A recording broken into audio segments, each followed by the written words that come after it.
Pues nada, pues en primer lugar muchas gracias. Siento el retraso, de verdad. Pero bueno, Madrid es lo que es, ¿qué le vamos a hacer? Bueno,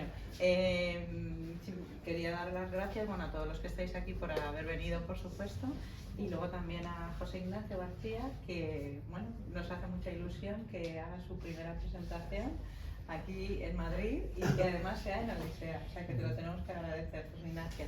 Bueno, bienvenido, hoy vamos, y muchas gracias a Ernesto, Ernesto Calabuch, que va a presentar el libro de José Ignacio.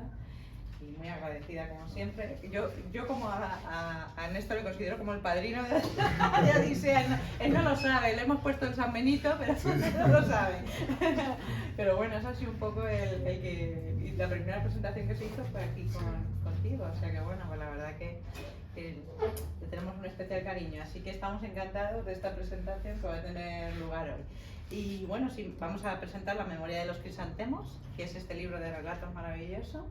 Y ahora nos va a contar un poquito, bueno, José Ignacio y Ernesto nos van a introducir en el libro. Bueno, yo por alusiones os estoy súper agradecidísimo a los dos y a todas las personas que nos acompañan porque, no sé, han hecho falta 25 años escribiendo y publicar este libro, que es un poco, según mi editor, como las bodas de plata literarias mías, para venir a Madrid, ¿no?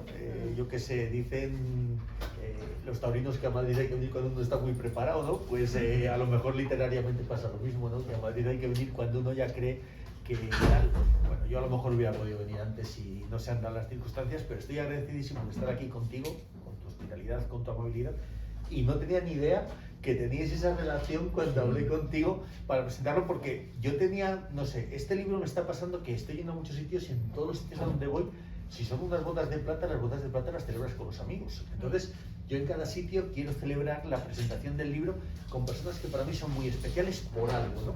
Y en Madrid, para mí, además de como insisto, de tu acogida, para mí Ernesto, no sé, por cosas que nos pasaron hace muchos años, con el tema de contarnos la Navidad y tal, siempre ha habido una relación muy especial. Y tú decías antes que nos conocimos en el 2008. Nos conocimos epistolarmente o de tal. Hasta el año pasado no nos hemos conocido en persona, o sea, durante 12, 14 años hemos sido amigos de virtuales, ¿no? De la red, ¿no? Claro, entonces para mí hoy era muy, no sé, muy especial y muy bonito compartir con vosotros este bautismo madrileño. Claro. Mira, muy bien. Bueno, pues en primer lugar, daros las gracias por venir a esta presentación, a todos que habéis venido y a María Jesús por la hospitalidad siempre y por la amistad, y a José Ignacio, que voy a decir, ¿no? Que es una persona tan afín y que durante tantos años nos hemos seguido la trayectoria del uno al otro. Y yo quería subrayarlo. José Ignacio es escritor y crítico literario, siempre mucha gente crítico literario, pero José Ignacio es un escritor que lleva muchísimos años escribiendo muy seriamente, y de hecho esta colección de 25 relatos representa 25 años y muchísimos relatos, claro, muchísimos más de los que hay aquí lógicamente, y muchísimo trabajo de buen escritor, de buen lector, porque una de las cosas que se perciben cuando se lee a José Ignacio es la calidad de la prosa castellana, ¿no? Que algo que debería ser tan natural o tan normal entre escritores castellanos, pero que, como sabemos, muchas veces encontramos muchísimos escritores que son escritores, digamos, que escriben una prosa estándar o que no les importa recurrir a buscar, digamos, significados un poco más amplios o elaborar la prosa, ¿no? Y esta moda, el otro día hablábamos con Adolfo García Ortega, la moda que hay de escrituras insubordinadas, ¿no? Y que realmente es imposible, es decir, no hacemos guiones de cine, no hacemos entradas de Facebook solo, ¿no? Es que escribimos y la prosa tiene que tener... Casi telegráfico. Claro, la prosa tiene que tener un ritmo, tiene que tener un sentido, ¿no? Bueno, entonces yo por otro lado estoy muy alegre de estar aquí, muy contento, porque considero que tanto María Jesús como José Ignacio representan, no son buenos escritores, sino que además representan personas generosas que merecen la pena, ¿no? También sabemos que Bueno, en el mundo en el que estamos literario, que muchos de aquí lo conocéis, muchas veces puedes encontrar buenísimos escritores que carecen de cualidad humana, ¿no? Y en este caso, los dos sois personas muy generosas. Bueno, María Jesús y yo hemos participado en Contamos la Navidad, que es este proyecto de José Ignacio de tantos años, que se ha llamado de tantas maneras. La Navidad es puro cuento, que eran títulos buenísimos, ¿no? Casi me linchan por ese título. Era buenísimo, ¿no? Era buenísimo. Y entonces, de alguna manera, José Ignacio, que es escritor y crítico literario, pero es escritor, ha tenido siempre la generosidad de sacar adelante este proyecto de la Navidad, que es un proyecto complicado de sacar económicamente para empezar. Ha tenido que luchar mucho, y encima no era cualquier edición, una edición con ilustraciones que correspondían a cada relato. Y hay una nómina ahí de lo mejorcito de la literatura española que él consiguió que estuviera año tras año ahí, ¿no? Representada. Sí, pero eso es porque hay muchos escritores muy generosos y muchas También, claro. Porque todos habéis colaborado, Elena y María, todos habéis colaborado de una manera totalmente altruista. O sea, quiero decir que la generosidad, es verdad que algunos adolecen o escasean de ciertos valores, pero afortunadamente hay muchos que sí que son generosos. Bueno, pero es de ida y vuelta. Sí, es verdad que... O sea, si no muy nace, buena no responde. Sí. Es verdad. Y bueno, este libro, La memoria de los crisantemos, que en principio lleva este subtítulo, ¿no? que se refiere a la Navidad, ¿no? Y otros cuentos de Navidad, y la gran sorpresa que se lleva el lector, porque desde fuera, sin haberlo leído, uno puede pensar, bueno, José Ignacio simplemente pues ha empaquetado 25 textos navideños como un regalito navideño con un lazo, y van a esos dos cuentos muy monos, son arbolitos de Navidad y nacimientos y tal, ¿no? Claro, y resulta que lo que descubres es que si no te hubiera puesto este subtítulo, tú podrías leer estos 25 textos, y hay referencias a el año se iba desangrando, por ejemplo, ¿no? Y sabes que se acerca el fin de año, pero realmente son historias, como veremos luego, de la vida cotidiana, algunas historias muy duras, nada dulces, que dejan ver también hasta qué punto José Ignacio está en el mundo con los pies en la tierra y sabe cómo funciona la dureza de la realidad, ¿no? La injusticia de la realidad muchas veces. Y estos 25 textos además contienen 6 textos inéditos, y luego el resto están reescritos y digamos reajustados al proyecto, no simplemente es una colección de cosas antiguas, ¿no? Claro, es que, bueno, en primer lugar, el subtítulo fue una polémica que mantuvimos el editorio. Yo no quería poner el subtítulo, claro, porque me parecía que de alguna manera circunscribía en determinado momento. Claro. También pasa que yo estaba en un momento cuando surgió la idea de hacer este libro, fue un regalo del editor. O sea, yo le coordino esta colección de narrativa, y él se empeñó en que yo tenía que estar en ella. Yo había estado en el inicio con una antología del cuento castellano y leonés, digamos bastante académica, que hicimos para inaugurar la colección, pero él quería un libro mío, y yo, lo que tú decías, 25 años de trayectoria, parece que se me ha valorado más pues por cada coordinador de proyectos, de antologías, por organizar ferias, concursos literarios, por hacer crítica literaria, más que por mi propia obra. Y luego cuando la gente ve, dice, pero si tienes no sé cuántos libros publicados, no sé cuántos cuentos, no sé cuántos premios, pero parece como que un poco ha estado durante algún tiempo esa labor de escritor un poquito escondida, ¿no? Como que estaba un poco más a la sombra del otro, ¿no? Entonces él quería de alguna manera celebrar esos 25 años regalándome un libro por mis bodas de plata, ¿no? Entonces yo le dije que no en un primer momento, porque esto me lo planteó en agosto, y a mí me parecía que yo ahora me había puesto a escribir una novela, porque todas mis publicaciones hasta ahora son cuentos, y ese es otro debate, pero yo tengo la sensación, y vosotros también escribís cuentos, María, tú también, no sé si Elena también, y sabéis que es mucho más difícil vender cuentos que vender novelas. Sí, más allá de la calidad del cuento y de la calidad de la novela, es mucho más difícil vender cuentos. Cuando encima el cuento, no sé, yo siempre digo que esta es una polémica que en Sudamérica no la tendríamos, y por ejemplo vienes a Madrid y cuando tú ves en los medios de transporte a la gente leyendo, dices, Y dices, pues qué cómodo es poder leer un cuento, leerte una historia entera y has leído algo concreto, no que empiezas una novela y a lo mejor si tardas no sé cuántos días en volver a retomarla, tienes que volver atrás porque no te acuerdas de lo que has leído, ¿no? Entonces, bueno, el caso es que yo, no obstante, me había puesto a escribir una novela pensando si soy capaz de escribir una novela. Y le dije al editor que no estaba dispuesto a escribir más cuentos. Y entonces él me engañó, me puso el caramelo en la boca de decirme, bueno, pues como tú has hecho 14 ediciones de Contamos una Navidad, tienes 14 cuentos de Navidad, hacemos un recopilatorio con esos 14 cuentos. A mí, ¿qué me pasa? Lo que tú dices de la palabra. Yo creo que la literatura tiene que ser tan respetuosa, tiene que ser respetuosa con el lenguaje que empleas, con la palabra que empleas, con los argumentos que empleas y con los lectores. O sea, si no eres absolutamente respetuoso con todos esos ámbitos, yo creo que estás fracasando desde la base, desde la raíz. Entonces, yo me puse a buscar, yo primero le dije que sí y luego pensé. Tenía que haber pensado antes de responder, pero claro, yo una vez que le había dicho que sí no me podía volver atrás. Entonces me puse a buscar y vi que de esos 14 cuentos de Navidad, a mí mismo, algunos literariamente no me convencían.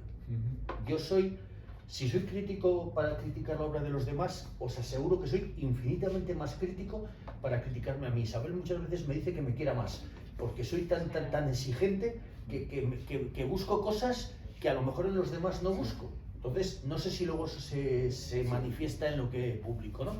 Entonces yo veía que no había en esos 14 cuentos, o en algunos de ellos, lo que yo quería para quedar bien con mis lectores, por lo mismo, porque si yo celebro unas bodas de plata y me visto de gala, tendré que ir con mis mejores galas literarias, no puedo ir con cualquier cosa para salir del paso, ¿no? Entonces me puse a buscar y descubrí que tenía, para mi sorpresa, claro, yo tengo 9 libros míos publicados y tendré publicados alrededor de unos 200 cuentos entre mis libros, revistas, otras publicaciones colectivas. Y para mi sorpresa vi que había 40 y tantos cuentos que de alguna manera tenían que ver más con el invierno que con la Navidad. Sí. Y yo le dije al editor, digo, le titulamos el libro, no sé, los crisantemos del frío o algo así, tal. O sea, una cosa más relacionada con el frío, con el invierno que con la Navidad. Y él, no sé, le salió, yo creo que la vena comercial, la vena empresarial como editor, y él pensó que si a lo mejor la Navidad podía de alguna manera, no sé, servir como aliciente para vender el libro. Es verdad que el libro en Navidad se ha vendido muy bien, pero yo el miedo que tenía es que pasada la Navidad se cortase de alguna manera la venta, y en algún caso ha ocurrido porque hay personas que ven y otros cuentos de Navidad y dicen, bueno, si ya estamos en febrero, ya no me interesa. Y es que no es así, ¿no? Entonces, yo lo que dices tú de esos cuentos, yo empecé a rebuscar en la hojarasca de lo que yo tenía escrito y me di cuenta que había 8 o 9 cuentos que digamos que estaban en un buen estado de salud, que podían publicarse más o menos como estaban, pero había otros cuentos que me podían servir, pero necesitaban una revisión, una restauración, pues como los cuadros a lo mejor del Prado muchas veces, que hay que retocar mucho, ¿no? Entonces me puse esa tarea y al final me di cuenta que abandoné por completo la novela que estaba escribiendo, que era lo que yo no quería hacer, para restaurar, esto, ¿no? Para restaurar los cuentos. Y luego me di cuenta que yo, lo que os decía antes de empezar, claro, a mí en Madrid no me conoce nadie, yo creo que no me conoce nadie. Bueno, nosotros. Bueno, pero casi nadie, porque claro, dices, en Castilla y León eres muy conocido, sí, pero es que pasas el túnel de Guadarrama y ya no te conoce nadie. Entonces, a partir de ahí tienes que empezar de cero, ¿no?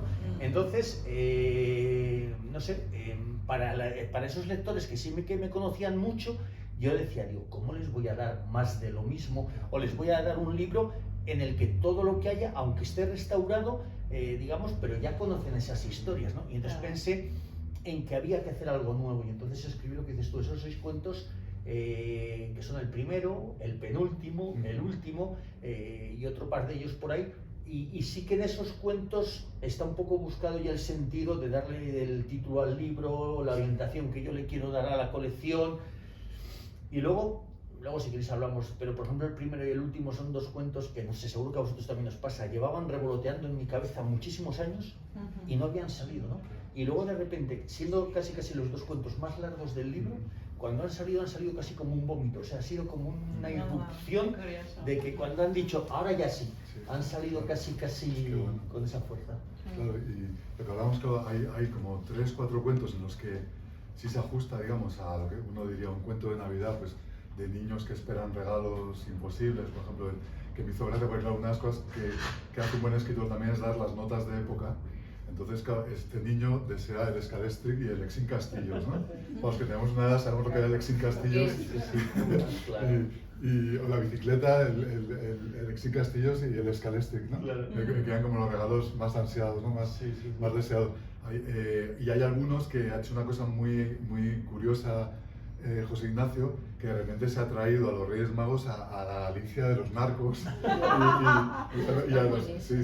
y cosas de este estilo. Pero es que fíjate, hay veces, pero si me permites que te interrumpa, claro. Haciendo alusión a lo que me dices de la Galicia de los narcos, yo creo que hay veces que sería más divertido contar cómo surgen las historias que las cosas porque os fijaros una cosa, yo hace muchos años, porque claro, estos cuentos están escritos durante 25 años, algunos son muy nuevos, estos últimos 6, pero hay cuentos y yo creo que hay, sí que nadie te dice este es de hace 23 años, este es de hace 2, con lo cual quiere decir que a lo mejor la literatura es más o menos potente o más o menos igual de mala en todos los casos, no sé si en un sentido o en otro, y el cuento este de los narcos está escrito hace por lo menos 14 o 15 años y este cuento ocurrió, bueno, va a parecer un chiste, pero esto fue verdad. Yo hice un crucero y en ese crucero me rompí la rodilla. Me disfracé de Rita, no, me disfracé de Olivia Newton-John y me puse a bailar con otro. Bueno, yo entonces estaba bastante más delgado que ahora, no tanto como tú, pero estaba más delgado. Entonces, bueno, pues en el barco te nombraban el rey del barco, no sé qué, bueno, pues yo debía ser muy gracioso, me hicieron el rey del barco, pero además de hacerme el rey del barco me rompí el ligamento cruzado y el menisco. Entonces llegamos a Estambul. Y en Estambul la gente se bajó de excursión y yo no pude bajarme del barco porque Estambul debe tener bastantes cuestas, por lo que me contaron cuando volvieron. Y el barco en el que estaba era una especie de torre de Babel flotante, porque tal. Entonces yo estaba en la cubierta y oías hablar en extrañas lenguas, que diría aquel, ¿no? Y de repente escucho a mi lado una conversación que digo, el acento no me suena, pero estoy atendiendo. Y eran unos gallegos contando cómo unos narcotraficantes les había perseguido la Guardia Civil por las carreteras de la costa de la Morte gallega y cómo para tal habían tirado al hijo de la droga en no sé dónde y se habían unas vacas, se lo habían comido y se habían puesto las vacas muy malitas con el tema de lo que habían masticado tal, ¿no? Bueno, pues yo eso lo enrevesé a hacer ese cuento y luego la gente me dice, ¿qué imaginación tienes? ¿Qué creatividad? Ay, tú que va. Solo soy una persona despierta, ¿no? Que se fijan las cosas, ¿no? Y luego, lo más curioso es que encima ese cuento lo mandé a un premio hacia la buena de Dios, me lo dieron y a los 2 o 3 meses me llama un señor que era un redactor de La Voz de Galicia o no sé qué, para hacerme una entrevista porque un escritor de Valladolid había escrito un cuento sobre la Costa de la Morte. Bueno, hay anécdotas por ahí que también que son muy divertidas. Ese cuento, no sé, además luego en ese cuento hay un pasaje que yo hago una descripción de cómo es el portal de Belén, porque ese cuento sí que es navideño, es como traer el nacimiento a la actualidad y en lugar de tener a San José, a la Virgen María, al Niño, convencionales, pues busco a un rumano en paro, a una adolescente que se queda embarazada tal y que encima el rumano, como no entiende muy bien el castellano, está mosqueado porque cree que la joven le ha puesto los cuernos contra el Espíritu Santo, porque como él dice que no ha hecho nada y ella se queda embarazada y le dice como no sea por obra del Espíritu Santo, y él busca el Espíritu Santo para ver con quién se tiene que pegar, a ver quién ha estado con su novia, ¿no? O sea que, bueno, buscas también un poco el tono de humor algunas veces. Sí, eso se ve mucho, el tono de humor, incluso en temas muy dramáticos, que a mí me llama mucho la atención, ¿no? Hay algunos relatos así que son bastante durillos, pero siempre hay un tono de humor que la verdad es que hace que, no sé, hace muy agradable la lectura. A mí me llama la atención poderosísimamente. Yo voy no mucho afortunadamente, pero vas a tanatorios y de repente escuchas carcajadas estruendosas en los velatorios y dices, bueno, ¿esto por qué la gente es así? No sé, es que hasta en el momento de dolor más cruel, más dramático, irrumpe de vez en Sí. cuando Ese sentido del humor. sentido del humor, ¿no? Pues, bueno, yo estoy hablando cuando No, tú no, no, quieras, pero no, ¿eh? no, yo Bueno, lo que había pensado, sí. que hemos empezado, que a lo mejor le deberíamos presentarlo, porque no, o sea, aunque sea, voy a leer, Sí, porque perfecto. hemos entrado Sí. directamente en el relato y Claro. hemos dado por hecho que todos lo conocemos, ¿no? Claro. Bueno, yo simplemente voy a hacer un inciso, voy a leer aquí José Ignacio, es que hablabas de premios y tal, yo creo que bueno, es autor de los libros de cuentos Me cuesta tanto decir te quiero, Vidas insatisfechas, Entre el porvenir y la nada, que fue premio Miguel Delibes de narrativa en 2009, La sonrisa del náufrago, El secreto de su nombre, que está traducido al inglés, El cuento que quisiera escribir contigo, y algunas historias no sirven para escribir canciones de amor. También es autor de la novela Mi vida a tu nombre, fundador del proyecto cultural Contamos la Navidad, que era lo que ha contado Ernesto, que tuvo el premio de reconocimiento cultural La Armonía de las Letras en el año 2015, ha coordinado sus 14 ediciones, que era lo que estabas comentando, así como varias antologías colectivas, entre ellas la aclamada Cuentos pendientes, 43 voces del cuento castellano y leonés del siglo XXI. También ejerce como crítico literario en ABC y en la Nueva Crónica de León. ¿No? Bueno, ahora ya podemos continuar. Nada más y nada menos, Nada aquí, menos, nada sí, más y sí, nada sí. menos, ¿no? Es que una cosa que has dicho muy interesante es el tema del humor, ¿no? Porque hay un equilibrio entre dolor y humor en todo el libro, que es muy interesante porque, claro, personajes, pues yo que sé, el personaje del primer cuento es un fisioterapeuta de un hospital que después de 15 años, la novia, esto no desvelo nada porque es el comienzo del relato, la novia le engaña con un técnico de rayos X que es una especie de chulito muy guapo, y entonces él tiene que rehacer su vida y en plena historia de que tiene que mudarse, tiene que pensar cómo sigue adelante, de repente, lo que dices tú, es capaz de hacer un poco caricatura de sí mismo, y eso está en muchos de los relatos. El personaje es capaz de tomarse muy en serio pero muy en broma a la vez, ¿no? Y entonces de repente este hombre, este fisio, que ha tenido que cambiar hasta el hospital, y dice de repente, para explicar su situación, que dice, él por un lado lo está pasando muy mal, pero es capaz de decir a sí mismo, de repente la orografía de mi porvenir se había tornado montañosa y críptica como un jeroglífico arcano, ¿no? Entonces, ¿Eso lo he escrito yo? sí, sí. Sí, sí, sí. Bueno, Bueno, hay hablando- frases maravillosas. claro, hablando, o sea, mira, que- si subordinadas te- larguísimas. Si ¿no? te parece, hay un par de frases, ya que estamos con las Sí. frases, hay un par de frases que me han parecido de cuidado, además de lo que hablábamos, del cuidado de la palabra, Sí. ¿no? Luego hablaremos también de palabras castellanas que apenas se usan, por ejemplo, aquí en Madrid, y que él recupera, que son preciosas, ¿no? Yo aquí tengo dos frases apuntadas simplemente de un cuento que se llama Solitario, que es, bueno, Solitario es un cuento de un hombre que va caminando por un lugar perdido, le salen al paso tres ancianos y le preguntan, ¿usted sabe jugar a las cartas? ¿No? Y entonces, de repente ese hombre se va a quedar ahí y vamos a saber qué es lo que va a ocurrir, ¿no? Y yo aquí subrayé un par de frases que me parecían preciosas. Estaba escribiendo un lugar y dice, aquí, por no dar más jaleo, hasta las ventiscas que acompañan a la nieve en invierno son sigilosas como un gato al acecho. Dice, y la siguiente, que más que de este cuento, dice, entre la incertidumbre húmeda de la niebla, me pareció distinguir que varias casas aguantaban como podían la agonía de la ruina. Algunas de ellas desprendían una luz sobrecogedora y referencial, como un faro que alertara a los marineros de la presencia de arrecifes en medio de un temporal. Me parece la calidad de la escritura, Sí, ¿no? Lo que totalmente, hablábamos, ¿no? totalmente. No se dice de cualquier manera había niebla o había unas luces, ¿no? Sí, sí, Sino sí. estás Sino que hay un desarrollo. en esta situación, ¿no? Claro, luego, por ejemplo, en ese punto, sin desvelar nada por si lo leéis y Claro. que os tuteé, yo intento luego, y tú eres filósofo y los dos sabéis mucho de psicología, yo intento darle mucha fuerza psicológica a los personajes. Entonces, por ejemplo, ese cuento, ese hombre que llega, ese viajero, ese caminante anónimo, realmente lo que está haciendo es huir de su destino y cree que en un pueblo, digamos, perdido entre las montañas, ignorado del mundo, que está, digamos, como que las propias montañas y las casas viejas se convierten en una especie de empalizada que lo parapeta de su destino. Al final nadie puede escapar de su destino, el destino lo termina encontrando, ¿no? Y luego lo que decías del humor, fíjate, yo creo que además del humor, en este libro hay bastantes.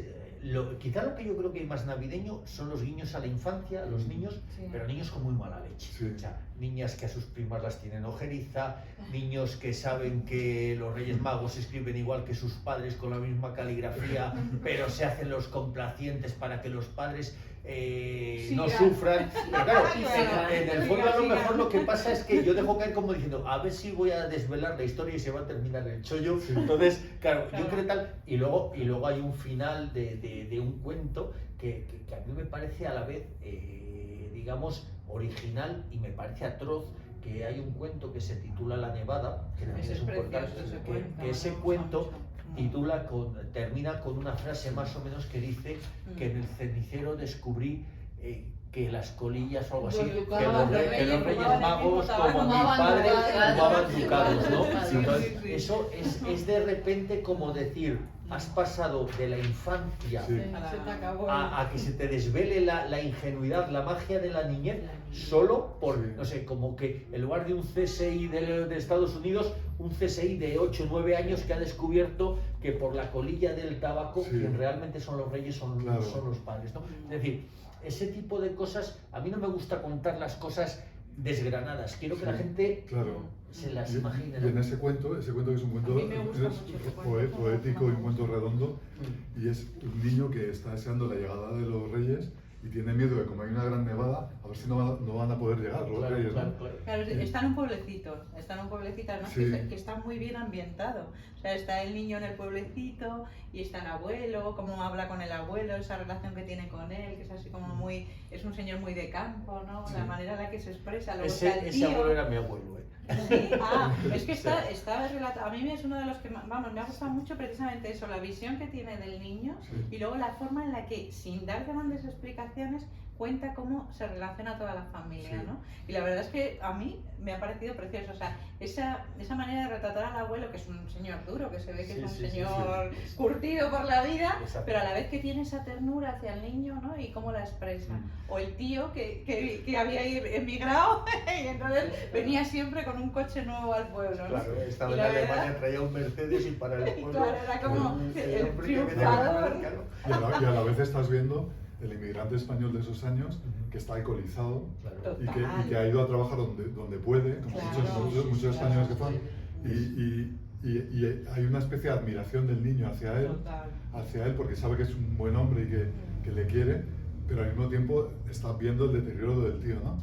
Y el abuelo hace el papel del educador también, el abuelo educador, efectivamente. Y luego los detalles en ese cuento, hay un detalle que a mí me encanta, es que están jugando a las cartas, entonces habla de esa partida de cartas y dice, y las pesetas rubias en torre. Y entonces yo no había vuelto a acordarme de las pesetas, y de repente fue como un flash de mi familia en Valencia, que jugaban a la brisca o al tute o lo que sea en los veranos, y veías las pesetas en torre, las pesetas rubias, además es que la peseta rubia, ¿no? Ese detalle es que es eso, tiene ahí esa pincelada, claro, tiene detallitos, y luego cuando está nevando, que no para de nevar, y están los mayores ya jugando a las cartas y el pobre niño asomado a la ventana viendo que los copos no paran y como aquí los reyes no van a llegar nunca, que es lo que a mí me preocupa. Aquí no le preocupa a nadie, pero a mí sí. Claro, yo estoy a lo mío, encima no me dejan jugar con ellos a las cartas y encima aquí no dejan nevar. Sí que, por ejemplo, pasa una cosa en los cuentos, claro, yo lo sé porque los explico yo, cuando se lean hay, digamos, como dos tipos de cuentos, es decir, unos cuentos rurales y otros cuentos urbanos, unos cuentos como de hace más años y otros más actuales. En general, los cuentos más rurales son más antiguos que los cuentos más urbanos, en general, no necesariamente todos, pero en general sí, y a lo mejor tiene que ver porque cuando yo empecé a escribir, pues no sé, a lo mejor en Valladolid teníamos todos un poco, no sé, metido en vena el estilo de Miguel Delibes y esa forma de escribir que tiraba mucho para el campo. Luego, por ejemplo, a mí de niño me pasaba una cosa, cuando yo descubría Delibes, yo desciendo de un pueblecito muy pequeño de la provincia de Valladolid, que viven 500 y pico personas, que se llama Pozal de Gallinas, y no es un chiste, se llama así. De hecho, yo me divertí mucho hace poco porque ahora han quitado el programa este de Boom de la televisión, pero en un concurso de los últimos de Boom decían 5 opciones para ver qué pueblo no era de la provincia de Ávila, y el pueblo que no era de la provincia de Ávila era Pozuelo de Gallinas. Y dije, qué buenos somos, hemos salido de la televisión. Bueno, pues cuando yo empecé a leer a Delibes, yo viví en Valladolid capital, y en verano iba al pueblo, a pasar el verano pues con mis abuelos, a jugar con los niños del pueblo o con otros niños veraneantes que pasaban el verano allí.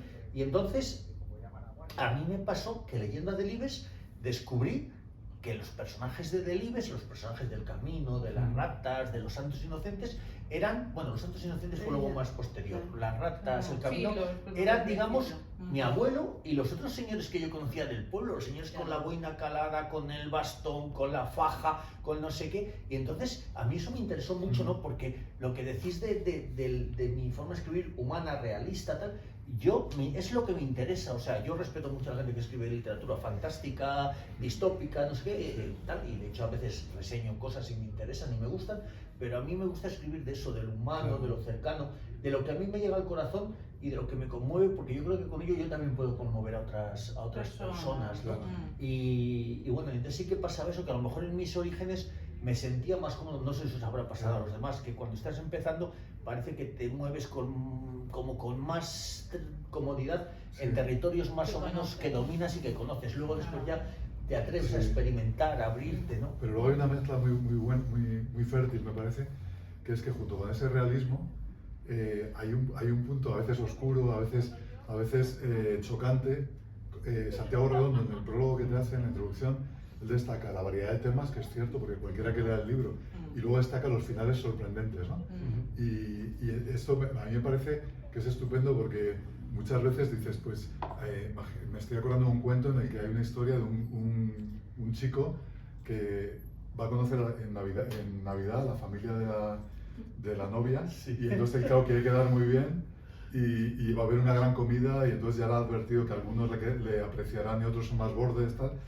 Y entonces él llega allí y entonces descubres que ese hombre que llega allí no quiere estar con el grupo de hombres haciendo cosas de hombres, tomando ya el whisky y tal, sino que le divierte la cocina donde están las mujeres que le dicen, no, pero vete con ellos, no, yo quiero estar ahí. Resulta que descubres que es un cocinero y un buen cocinero. Y entonces estás viendo que él quiere agradar y dice que puede hacer un cocinero en una cena de Navidad para ganarse a esta familia, ¿no? Pero a la vez luego, no lo voy a contar, pero luego al final metes un final potentísimo, que es como una especie de flash casi de película. Entonces hay un equilibrio muy bueno en tu libro, de que el realismo nunca va hacia lo ñoño, digamos, sino que de repente no te importa ser muy duro, o incluso luego hablaremos del género negro, que también está en el libro, ¿no? A mí eso me parece muy interesante, ¿no? La combinación, que dice que no es simplemente voy a contar un cuento mono de un hombre que va a una cena de Navidad, ¿no? Sino que...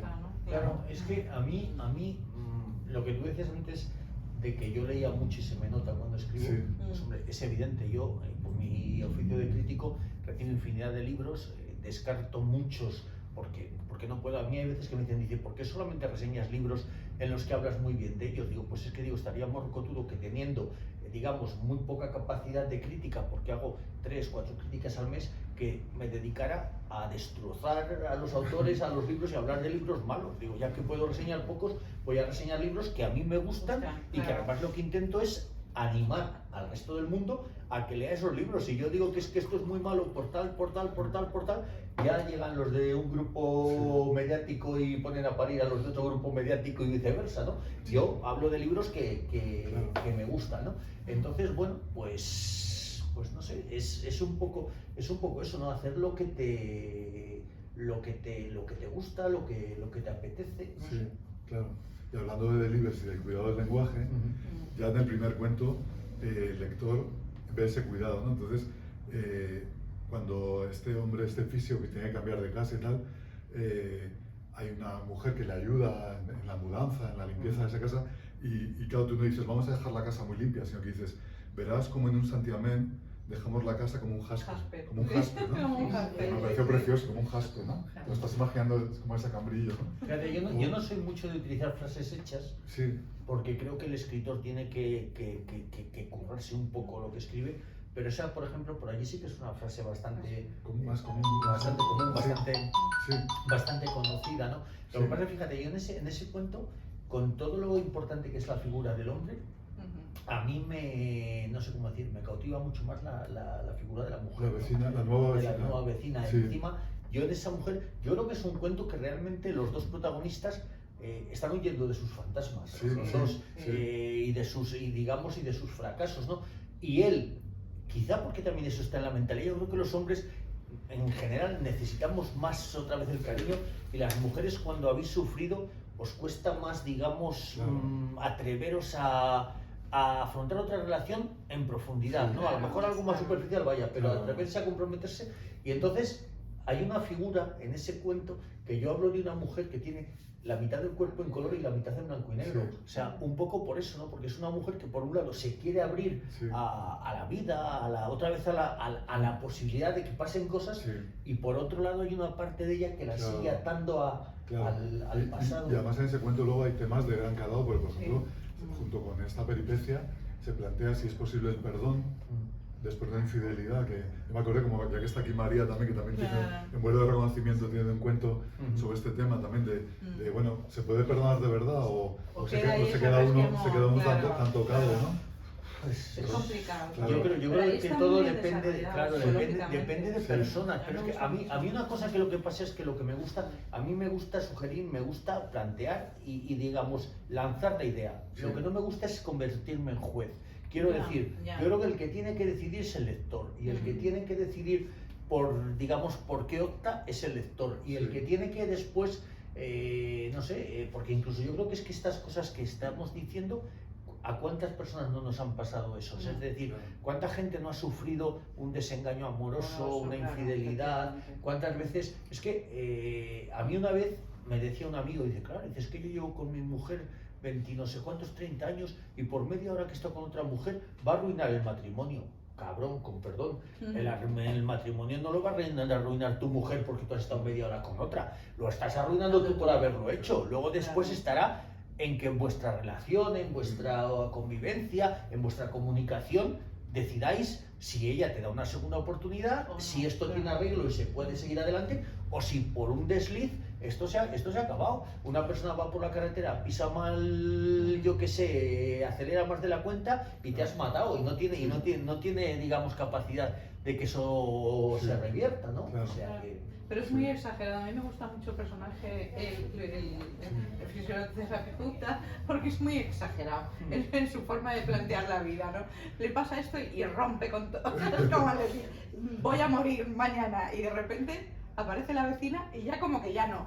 Es que es Va a dejar la muerte para otro momento. Eso, claro, es que eso es en general muy masculino, es decir, Claro, por un eso me ha hombre encantado, por se eso me ha hace encantado. planteamientos tal, pero como aparezca una chica guapa y de repente, pues ya lo dejo para otro día. Exactamente. Parece Hay que una- a ver si parece por aquí que va a sale. morir. Hay dice, una "Pero-". película de Kaurismäki, Aki Kaurismäki, que se llamaba Contrató una asesina a sueldo, ¿no? Que es eso, él ha decidido que se quiere suicidar y que tiene que Y morir se va. y tal, y no ha conseguido suicidarse, entonces contrata a un asesino para que lo mate. Y en esto con este... Aquí hay un cuento, pero una mujer que no es capaz de suicidarse, pues yo no he visto esa película. Sí, sí, ¿eh? sí. Al final es que los temas comunes Comunes abundan. salen. Y conoce, lo que le decía por lo de la radicalidad, Sí, ¿no? sí, De sí. repente conoce a una mujer y ya pasa de que quería suicidarse a que... Ya de a que, repente bueno, ya nada, ¿no? merece la Claro, pena vivir. eso Pero está en la hay vida. muchos personajes así, bueno, en distintos cuentos. En este es muy particular porque es como llegar a un límite, ¿no? Es decir, Sí. he llegado ya al límite, pero de repente llego a este límite y ya encuentro otro límite en otro momento determinado. O sea, es como ir buscando límites, ¿no? Y eso mismo a mí me ha parecido muy cómico. Sí, O sea, la porque- forma en la que está contado, y luego las espantadas de la vecina que de repente viene, que de repente Sí. se va, que no sabe. Pero al final tiene un sentido las espantadas. Pero así ¿eh? a priori él de repente desconcertado diciendo, ¿pero por qué se va? Si estábamos tan bien cada Claro, uno. claro, claro. O sea, es todo Y así cuando como- esto parecía que iba a empezar a coger temperatura, me deja ir con el ¿Qué he móvil. hecho yo, no? Y es todo así como muy... claro. Pero también, yo creo que también el lector, cuando va viendo esas situaciones, va diciendo, anda, ¿y esto por qué pasará? Claro, Es claro. cuando vas avanzando y al final, cuando llegas al final, dices, anda, mira por lo que era. Sí, sí, sí. Claro, yo llegué a pensar cuando cuentas eso, digo, estás bruja o algo así, te lo juro. Yo digo, es una no existe la vecina. Claro. Luego un día va a llamar a la puerta y la vecina no existe. Sí. Y se lo ha imaginado él. Hay muchos cuentos que hablan de la soledad contemporánea, ¿no? Y hay uno que es especialmente, a mí me impresionó mucho, que se llama Ella y Él, que es un enamoramiento, una fascinación de una cartera de correos que sube a un piso donde hay un hombre ahí que está en horas bajas y no sabes quién es ese hombre, lo vas a saber al final, no voy a contar, ¿no? Pero a mí me parece que era una estampa muy buena, ¿no?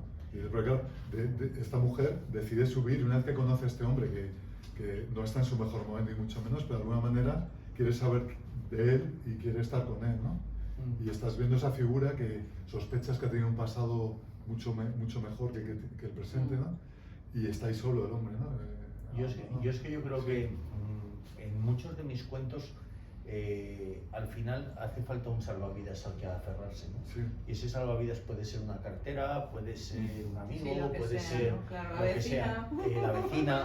Es decir, en un momento dado, yo por ejemplo pienso que estamos viviendo un momento en el que yo he convivido con bastantes personas que han tenido, digamos, épocas bastante gloriosas que de repente han caído en la nada, en el olvido, y vivimos en un mundo tan ingrato y desagradecido que cuando estás en lo más alto o estás bastante arriba, parece que tienes una corte de aduladores que por todos los lados te rodean y todos en un momento dado hasta son vampiros que se aprovechan incluso de tu generosidad o de tu estupidez, porque como vives tan bien, claro, pues no te importa que todo el mundo a tu alrededor ni pase sed ni pase hambre, y que todo sea felicidad y lujuria incluso, ¿no? Y de repente cuando las cosas se tuercen y cuando de repente te va mal, no queda casi nadie contigo. Entonces eso sí que está tratado en varios de los cuentos, y al final yo lo que sí que creo que siempre, no sé si lo hago adrede o es que me sale,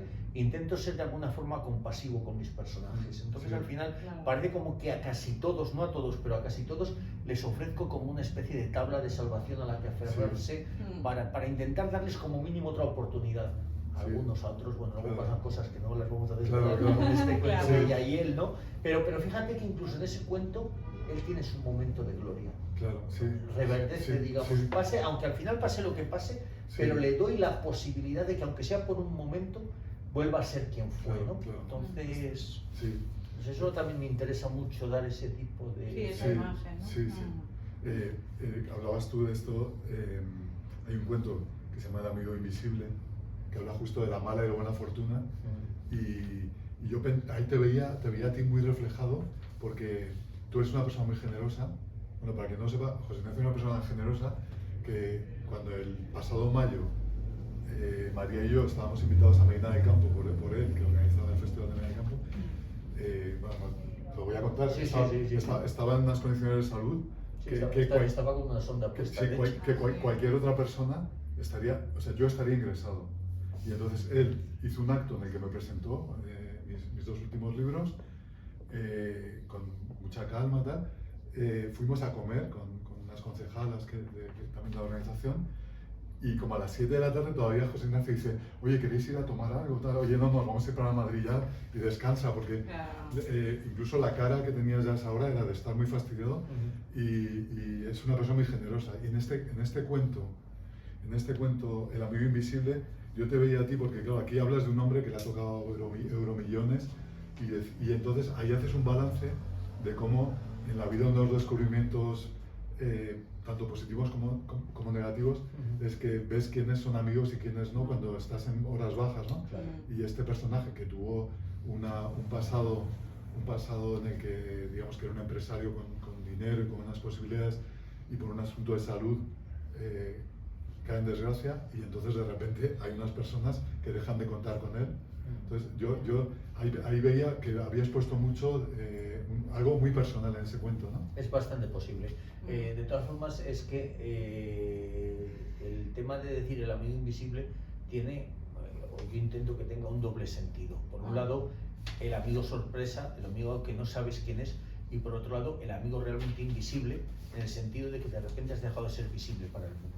Es decir, como que de repente no le interesas a nadie, como que de repente, mientras, es lo mismo que hablábamos del cuento anterior, mientras que te ha ido bien y todo el mundo a tu alrededor ha tenido de dónde sacar tajada, eras alguien, y de la noche a la mañana, por circunstancias, en este caso por una enfermedad, por lo que sea, dejas de estar en lo más alto y no eres nadie. En literatura pasa, hay escritores que en un momento dado, yo creo que... Bueno, y en la vida, Y en la vida, en todo, sí, pero quiero decir que en un momento dado te dan un premio importante, tienes un libro que funciona y tienes un montón de ventas, y hay gente que sabe diferenciar que eso es un momento circunstancial y que luego va a volver a lo mejor otra normalidad, que vas a volver a estar abajo, y hay gente que cuando cree que está en ese momento eso va a ser eterno y que no le importa que venga gente a sorprender y tal, y cuando luego vuelve otra vez a la realidad y se da cuenta de la cantidad de puertas que se cierran, además sufre, porque no es que dices, si es que yo, si soy generoso, no doy para que me devuelvan, pero lo que sí que te duele es que cuando tú has dado y dado y dado y dado, luego no te den ni siquiera una sonrisa, o sea, ya no estás pidiendo nada material. Y yo no sé si aquí se dice, pero en mi pueblo también se decía, o por ahí se decía, dice, este tiene el dinero por castigo. Era una expresión que se decía mucho por allí. Sí. Pues yo en ese cuento castigo con dinero. Toma ya. Luego hay otra línea en tus cuentos que podríamos llamarlo de género negro, que a mí me parece que tú ahí te mueves muy a gusto, se ve que también te interesa, ¿no? Pues me interesa más leerlo Sí. que escribirlo, pero bueno, sí que he escrito algún cuento. Sí, aquí tienes un cuento que me parece buenísimo, que se llama Una pareja de picoletos. Ah, eso es buenísimo, ese me encanta. Es una pareja de guardias civiles en la noche de Nochevieja. Que se llaman fatal, además. Sí, en una carretera donde ha volcado un camión y entonces hay una mujer, una inspectora, ¿no? Y una sargento. Y La sargenta. Sí, una sargenta. Sargenta juegas con el sargento y sargenta. Y cuando le diga al caimán que se le cuadre. Sí. Y luego hay otro cuento que tiene que ver con una iglesia de Valladolid donde aparece un cadáver y hay un misterio de quién puede ser.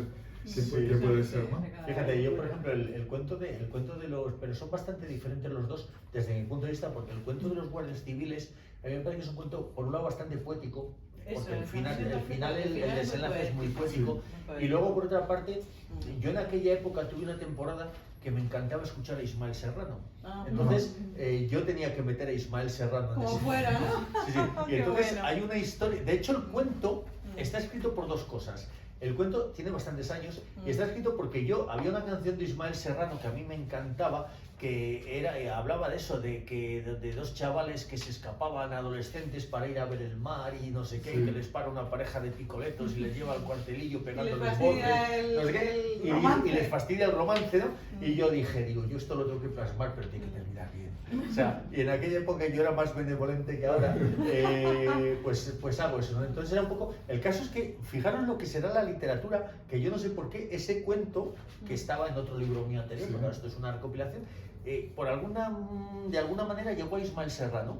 Y entonces yo recibí una carta de Ismael Serrano y un montón de discos de tal, que me mandaba su discográfica como, digamos, como detalle, ¿no? como detalle por eso, ¿no? Entonces, eso, y luego en ese cuento, que está escrito hace bastantes años, me interesa muchísimo, y hay gente que... Yo antes me presentaba a bastantes concursos literarios y tuve una temporada que además tuve esta suerte y gané bastantes, que casi siempre mis personajes, no sé por qué, eran femeninos, y había gente que pensaba, como te presentabas bajo plica, que era una mujer. Entonces hay mucha gente que dice que trato bastante bien la mentalidad de los personajes femeninos, ¿no? Y en ese cuento... una cosa que yo siempre he hecho en mi literatura ha sido respetar muchísimo a la mujer. Entonces, en ese cuento, cuando yo pongo una sargenta, de alguna manera es como una reivindicación de que una mujer puede entrar en la Guardia Civil, porque claro, ahora hay muchas, pero hace 20 años o 20 y tal, a lo mejor ya no había tantas, ¿no? Claro, entonces de alguna manera era un poco también poner el foco en que se atienda y se respete a la mujer y que se iguale a la mujer con el hombre, ¿no? Entonces, eso también. Además, pones a un hombre. Sí, perdona, a un hombre muy típico, ¿no? Sí, Sí, está muy despreciable. muy Sí, cascosillo. con su cepillo aquí, el Sí. mostacho y tal. Claro. O sea, y además un hombre, bueno, pues exactamente. Es que Sí, un no, fari. yo cuando hago el esperpento exagerado que tú dices, lo hago. Es decir, quiero caricaturizar a según qué tipos y entonces me cebo con ellos. Es verdad, ¿no? Pero A lo que veces- está muy bien, pero eso está hablando muy de bien. la psicología de la mujer en ese cuento, lo que está muy bien es la fortaleza de ella, ¿no? Porque en el último momento dice, bueno, pues ya la han metido, pues voy a... Claro. Sí. hasta el final. A ver, pero ¿para qué? ahí a mí me gusta eso precisamente Sí. porque ella es una mujer dura, o sea, Sí, que es una eso mujer es lo que- guardia civil, tal, y de pronto aparece ahí como ese La pozo, mujer romántica. una mujer, tal, no sé qué, me parece tan bonito. Claro, Sí, pero que significa ella, digamos, para su trabajo, para lo que ella Claro, lucha. es que debajo de ese caparazón suponer... hay unos sentimientos, es que todos somos personas más allá del uniforme o de la vestidura profesional que nos pongamos. Y luego en el otro, en el que dices que pasa en la iglesia, ninguna noche es buena para morir. Claro, yo hago el juego de la Nochebuena, con que ninguna noche es buena. Yo, por ejemplo, el final de ese... hablabas antes de los finales, que se me ha ido un poco el santo al cielo.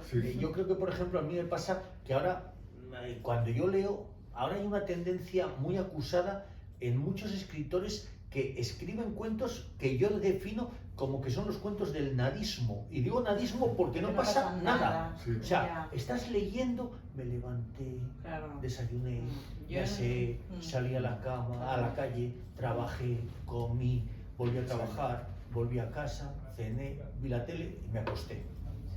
¿Y qué ha pasado?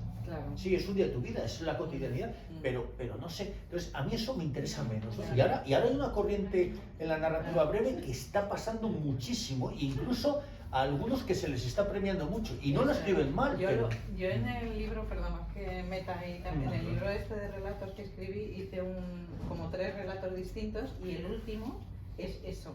No le pasa a ella nada de nada, pero está con una angustia existencial que, bueno, incluso llega a romper una relación y no sabe muy bien. Bueno, pero hay una tensión. Pero es que en eso en realidad tiene que haber algo, tiene que haber un motor. Claro, y entonces en ese cuento de, por ejemplo, a mí, yo intento mis finales que o que sean abiertos o que sean muy explosivos. No sé si siempre, y en ese cuento, fíjate, el cuento no sé si es bueno o malo, pero yo creo que el final de ese cuento, la frase final, me parece que es de esas que uno... Yo no estoy especialmente satisfecho casi nunca lo que escribo, pero algunas veces digo, ¡ay, qué a gusto me he quedado! Pues esa frase es una de las que dices, ¡qué a gusto me he quedado!, ¿no? Porque el cuento no sé si es muy bueno o muy malo, pero cuando detienen al asesino o asesina del cuento, la policía llega y alguien dice más o menos como que Dios podía ser el jefe de esa empresa, ¿no? Y dice uno de los guardias, de los policías, pero detener a Dios era algo que no estaba a nuestro alcance. Ese tipo de cosas, yo creo que llega un momento que dices, más allá de que creas o no creas, o dejes de creer, son de esas cosas que al mismo tiempo tienen un sentido del humor, ¿no? El decir, el que es inalcanzable y tal, pero... Y la ambientación de ese cuento, por eso decía que te mueves muy bien en el género negro, porque tanto en la de los guerreros civiles, esa carretera en fin de año, ¿no? Ese camión volcado, las conversaciones, la pareja de chavales jóvenes que los ves llegar, y en el caso de la iglesia de Valladolid, todo el planteamiento del misterio de por qué hay una persona ahí que ha muerto en un confesionario, qué personajes hay, quién es el investigador. Está contado con mucho y en tan pocas páginas, claro, que es muy complicado a veces. Hombre, yo por ejemplo... Es muy complicado, escribir relato, cuando lo comentabas al principio, es tan complicado. O sea, que parece, pero es mucho más complicado que una novela. No lo sé, yo lo veo así. Eso, o sea, porque en un relato tienes si quieres contar algo, claro, si no quieres contar nada, da igual, pero si quieres contar algo, realmente es complicado. Claro, a mí por ejemplo, me dice gente, y vosotros que escribís todo el relato me vais a entender perfectamente, me dicen, no, bueno, claro, es que una novela de 500 páginas es dificilísima de escribir. Digo, no lo sé porque no lo he escrito nunca. Digo, pero también te digo una cosa, un libro de 250 páginas con 25 historias en las que te tienes que inventar 25 títulos. En la novela te inventas uno. Te tienes que inventar 25 argumentos. En la novela te puedes inventar uno central, bueno, un río central con afluentes, pero uno. Aquí te tienes que inventar 25. Te tienes que inventar un cuadro de protagonistas para cada cuento. En la novela te inventas los protagonistas de la novela. Y en la novela, si hacemos un paralelismo con el fútbol, tienes que rematar a puerta una vez. Pero es que en 25 cuentos tienes que rematar 25 veces. Quiero decir, y esa capacidad, lo que dices tú, de muy poco espacio, ser capaz de contar algo maravilloso, de todas maneras fijaros, a mí me pasó, yo empecé a escribir cuentos, yo creo que porque, no sé, yo estaba leyendo ¿Qué me quieres, amor?, de Rivas, lo que luego se hizo la película La lengua de las mariposas, y alguien me habló, no de Borges, que le conocía, pero me dijo, lee este cuento, y leí un cuento de Borges que se titula En Mazunz, que yo fue leer En Mazunz y comprendí que eso era la perfección del puzzle, cómo construía todas las piezas Borges para construir el cuento perfecto, para que nada sobrase, para que todo estuviera en su sitio, para que al final, cuando desemboca en el desenlace final, todo esté perfectamente encajado y digas, esto es lo que, claro, lo que pasa es que los demás no somos Borges, ¿no? Pero es un poco decir, intentar tender a eso, ¿no? A que todo tenga... Pero es un arte, ¿eh? Es un arte. Claro, porque en una novela, quiero decir, es más fácil perderse, o sea pero porque claro, tienes más páginas, entonces a lo mejor lo que pasa al final lo metes una... Pero yo creo en que un quien relato domina tiene el que pasar relato, todo. o sea, el que domina el relato, no lo Claro. dominas tú, o sea, el que domina el espacio, el tiempo, la tensión de los Eso es, personajes, eso puede dar el salto perfectamente a la novela. Mm. No sé si al revés puede Sí. ser, porque sí, porque el relato es muy complejo, es muy Fijaros, complejo. a mí me pasa una cosa, yo he conocido muy buenos relatistas que han escrito buenas novelas, pero me ha costado más encontrar buenos novelistas que hayan escrito buenos Sí, sí, relatos. sí, sí. Hablando, Eso te de digo buenos, que- hablando de buenos novelistas, ¿eh? No estoy hablando de Sí, sí. novelistas regulares. Entonces, sí que es verdad que a lo mejor pasa eso, ¿no? El otro día en Barcelona, cuando estábamos con Franco Chiaravaluti, que no sé si tiene un libro que se llama Insular, que es muy bonito, y hablábamos sobre este tema, ¿no? Novela, y entonces él decía, bueno, es que yo ahora estoy como tú, ¿no? Intentando escribir la novela, ¿no? Porque parece como que en España, Que lo sobre tienes que todo, hacer, sobre claro. todo en España, porque es verdad que él es de origen argentino y es verdad que en Hispanoamérica el relato se valora mucho más. Y decía, pero dice, la cabra tira al monte, dice, porque al final lo que me sale en lugar de capítulo, o sea, cada capítulo es casi como un pequeño Ya. cuento. Historias Dice, pero es que me independientes. encanta el cuento porque me permite entrar en muchas vidas, en Eso es, muchas... eso Y entonces es. me fascina tanto esa Claro. capacidad, esa libertad que me da mucha más libertad al relato porque me permite abarcar mucho más, ¿no? Entonces él decía que eso lo sentía como algo muy fuerte y muy potente. Además Claro. es muy intenso, entonces, no sé, a mí sí que me interesa, hasta ahora me ha interesado mucho, la verdad, siempre Sí, es una experiencia, escribir relatos es una experiencia. María Jesús ha hablado antes de lo divertido que puede ser también dentro de, incluso en relatos tuyos de aquí, en los que hay crítica social o se está denunciando la precariedad laboral, ¿no? O cómo la gente, pues lo más que tiene es un viaje de vacaciones y ya se siente agradecida casi, ¿no? Pero junto con eso, lo disparatado que puedes llegar a ser y lo divertido, y a veces en lugar de un cuento de Navidad es una pesadilla de Navidad, porque Sí, hay también. un cuento que se llama Cuando el tabaco perjudica Bueno, eso es tremendo ya, eso es Cuando el tremendo. tabaco perjudica seriamente a la salud, que es la peripecia de un hombre Pepe Galán. que, Está desesperado. sí, que se levanta ¿sabes la situación que tiene laboral? Se levanta por la mañana y no tiene tabaco y se le ocurre salir a la calle y todo lo que le va ocurriendo. Sí, ¿no? por fumar un cigarrillo, por fumar un cigarrillo, Eso la es que se lía, ¿no? Bueno, eso es como una huella delante, que todo lo que se va haciendo una bola de nieve que va creciendo, Sí. creciendo. Lo que pasa es que, bueno, al final es que me da pena producir una hecatombe y al final, bueno, pues Ya. opto Qué por bueno. otra cosa, ¿no? Pero bueno. Qué bueno. Otro relato negro, que ya que María mencionaba esta película de Yo alquilé un asesino a sueldo, el que tú dices es Sicaria, que se llama Icaria ella, pero has puesto la S entre paréntesis, Sicaria, ¿no? Sicaria. Claro, porque por un lado un sicario es un asesino a sueldo. Por otro lado, esta mujer tiene altos vuelos. Entonces yo pienso en Dédalo y en Ícaro, Claro. y de lo de Ícaro me sale Icaria, y de ahí pongo la S entre paréntesis para que ponga Sicaria, Sí. haciendo ese juego de Claro. Palabras, ¿no? no sé. Qué bueno. Sí. También a veces un poco eso, buscando ese guiño también Claro. con la literatura o con la mitología clásica. Sí, o tal, no sí. sé, yo creo que, claro, es que hay gente que me dice, ¿qué imaginación tienes tanto de esto? Digo, hombre, en 25 años me ha dado tiempo a Claro. pensar y a reflexionar y a Claro. sacar según qué cosas, Sí. ¿no? O sea que... Luego tienes cuentos en los que subrayas el papel del azar en nuestras vidas, ¿no? De repente, pues, desde un hombre que le dan un diagnóstico médico y cómo le puede cambiar la vida, o un hombre que parece que lo tiene todo controlado, pero hay por ahí una coleccionista de esquelas, ¿no? Y de repente sí, lo de repente dice, cambia, ¿no? sí. Yo creo que en el libro hay tres temas fundamentales, que Sí. son el azar, la vida y el amor. Sí. O sea, y la vida, ojo, en contraprestación con la muerte, Claro. porque la muerte también está muy presente, pero son los grandes temas, Sí. que por otra parte es que son los grandes Claro. temas de la humanidad, ¿no? Sí. Pero tapado, o sea, tratados Sí. desde Hay un cuento muy bonito hablando del azar, que es Complementos circunstanciales, que es la historia de una chica que su novio vive en el extranjero y quiere darle una sorpresa navideña, y entonces el comienzo del relato, nada más cuento, que ella en secreto va a tomar un avión para ir a ver a este chico. Y entonces, ¿qué puede ocurrir cuando una persona se presenta de sorpresa? Pues sorpresa. Pues os voy a contar, como ya estamos cogiendo confianza, os voy a contar lo que pasó con ese cuento. Ese cuento al principio se iba a titular La oración de la vida, incluso yo creo que en algún sitio lo titulé así en alguna cosa que lo publiqué y tal, hablando de eso, como que la vida es una oración en la que somos complementos circunstanciales, que a veces nos equivocamos de lugar y de tiempo, ¿no? Tal, ahí pasa una cosa, ese cuento, yo soy muy puñetero, ¿no? Entonces dije, fijaros qué putada que una chica quiera irse a Berlín, yo sé que además a ti y a Alemania te tira de una manera especial, digo que se quiere ir a Berlín a darle una sorpresa a su novio. Y entonces está comunicándose con él y dice, pero qué raro estos últimos días, qué hermético, qué callado está, qué serio, qué tal, que casi no me contesta. Y ella se va haciendo una película de que, claro, que me está engañando con otra, que se ha hecho otra novia, que no sé qué, que no sé cuál, patatín, patatán, ¿no?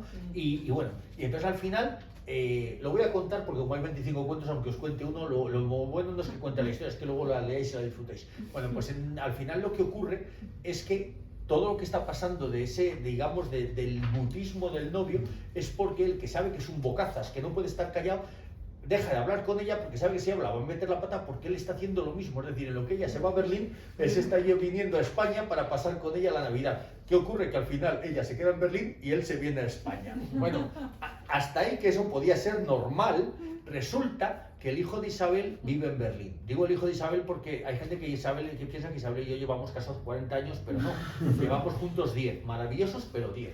Y ella tiene un pasado y otro, u otros. Entonces, Isabel tiene un hijo que vive en Berlín, y hace 3 o 4 años, cuando yo escribí este cuento, que es el tiempo que tiene, yo estaba escribiendo el cuento y de repente empieza Isabel. Estoy mirando vuelos, viajes, me voy a ir a Berlín a ver a Jorge, dice, pero me voy a ir a darle una sorpresa sin que él lo sepa, tal y cual. Y en ese momento recibo un mensaje en el WhatsApp. Iñaki, es que bueno, mis amigos, mi familia me llama Iñaki y tal. Y dice, Iñaki, no le digas nada a mi madre, pero he sacado un billete y me voy a ir a Medina del Campo a pasar la Navidad con vosotros. Claro, y ella diciéndome, me voy a ir a Berlín, y yo, no, he estado mirando en internet, están los billetes carísimos, no sé qué. O sea, yo había escrito el cuento, no me puedo ir si yo quiero ir a nada más escribir el cuento, pasó esto, es decir, que ellos iban a hacerle, claro, al final conseguimos casi atándola, que ella no se fuera a Berlín, y cuando vino su hijo, ella no sabía que venía. Pero casi pasó lo que yo acababa de escribir. O sea, fue prácticamente a la vez. Claro. O sea, fijaros qué casualidades tiene también la vida. Eso yo me acordé cuando leí el relato porque tenemos un amigo que en el año 94 estudiaba filosofía con nosotros, y en el año 94 se va a la República Checa, que entonces era Checoslovaquia, y se queda en la República Checa, y entonces se enamora allí de una checa y se quedó desde el 94 y vive allí, habla checo ya hace mucho y tal. Y entonces, una vez que estábamos por Alemania, que íbamos mucho por Alemania, pasamos a la República Checa, y entonces era la época todavía de guías de teléfono en las cabinas. O sea, y entonces entramos en una cabina, este chico se llama Pablo Chacón, y buscamos y encontramos Chacón, que aún hay muchos Chacón en la República Checa, y entonces llamamos de la cabina y no cogía el teléfono a nadie en la casa. Y entonces digo, voy a llamarle a Madrid, no puede ser que él vive allí, se haya venido a ver a la familia, y efectivamente estaba en Madrid. Cuando le llamamos, nos habíamos cruzado también. Entonces, Qué curioso, qué casualidad. Sí, fíjate, además, tú fíjate, luego lo cuentas son las palabras. Si él tiene hijos, te puede salir Chacón con chicos checos. Sí, también. O sea, fíjate las cosas que te pueden salir. Bueno, de hecho, ¿Qué va a surgir? Sobre la marcha. Sí, de hecho, él se llama Pablo y la chica se llama Pafla. Pafla, o sea que era como de bromas. Es que la vida está Sí, llena. pues yo cuando leía, hablando antes, estábamos hablando del lenguaje, claro, José Ignacio dice, la nieve se amogotaba, por acumulaba, o la leche asturada por requemada, en una cafetería que huele a leche quemada, leche asturada, me parecía precioso. Y a lo largo de todo el libro hay un montón de expresiones de buen castellano que da gusto leer, ¿no? Y luego hay otros cuentos en los que tienes una vertiente compasiva. Por ejemplo, te puedes poner en la piel de una pobre chica que se prostituye en un sitio de provincias y dices, claro, hay una historia detrás de por cómo ha llegado hasta dónde ha llegado, ¿no? Claro. Fíjate, ahí, o fijaros, ahí pasa una cosa, con el tema del lenguaje, es complicado el lenguaje, digamos, más tradicional, porque yo cuando imparto talleres de escritura, siempre digo a mis alumnos que en el cuento no puedes poner ningún tipo, digamos, de piedrecita que de alguna forma haga tropezar o que de alguna forma refrene al que está leyendo. Utilizar palabras, digamos, que ya no están, digamos, en el uso común, es complicado porque incluso muchas veces esas palabras tampoco están en diccionarios habituales y la gente puede no entenderlas y te puede arruinar un cuento. Eso es un riesgo. Pero por otro lado a mí me sale, digamos, no sé cómo decir, esa vena de defender el castellano, digamos, no el castellano antiguo, sino esas palabras que han caído en desuso, que utilizábamos tal, porque a lo mejor aquí ya no es que no se utilicen aquí, es que en Castilla puede ocurrir que en un pueblo a un determinado apero de labranza se le llame de una manera y a 3 kilómetros en otro pueblo se le llama de otra manera. Entonces, es hasta complicado por eso. Pero fíjate, antes cuando decías tú que uno de mis libros está traducido al inglés, la traductora del libro las pasó canutas, ¿no? Porque claro, a mí me escribía cuando ella me decía, Ignacio, explícame qué es una morceña para poner yo morceña en inglés. O dime lo que es una tamuja para poner tamuja en inglés. Es decir, palabras que claro, para nosotros decir en mi pueblo tamuja es normal, pero la tamuja es la hoja del pino, la acícula, ¿no? Pero claro, ¿cómo dices tú? Tal, en otros sitios lo llaman de otras maneras, ¿no? Una morceña, pues la gente lo puede llamar pavesa, brasas, pero es que realmente la morceña no es eso, la morceña es ya el cachito, digamos, de ceniza sin nada de fuego que se termina volatilizando, eso ya es el definitivo, por lo menos allí, ¿no? Entonces, claro, pero a mí me decía ella, dice, es que eso, ¿cómo lo traduzco al inglés? O sea, entonces es complicado, ¿no? Es complicado pero para está muy nosotros. bien integrado, quiero decir, no te frena, ¿no? No solo no te frena, sino que a lo mejor no conoces un significado, pero... Sí, pero lo puedes intuir, ¿no? Por el No, contexto, lo puedes a lo intuir, mejor, pero yo sobre creo. todo lo ves natural. O sea, quiero decir, has conseguido integrarlo de manera que no dices, este pedante quiere meter estas palabras. No, es que yo creo que es eso, que lo Sino hago que así. no puedes imaginarte hablando de otra manera a ese Claro. personaje Igual también.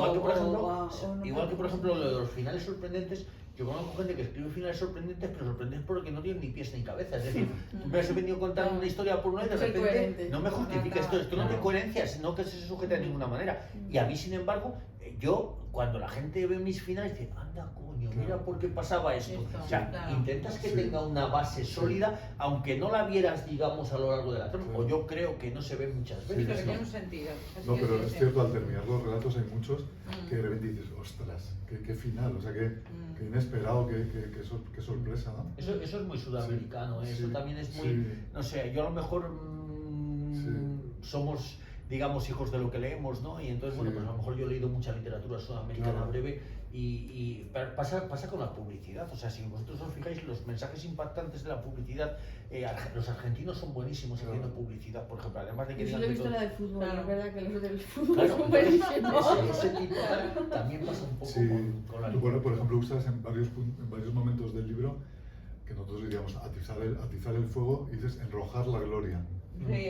Sí, bueno, porque... Y aquí diríamos algo como atizar el fuego, encender la lumbre... Es que no es lo mismo, te explico el porqué. Enrojar. Claro, es que pasa una cosa, atizar el fuego o encender la lumbre es algo que está por encima de la tierra, a nivel de sobre la tierra.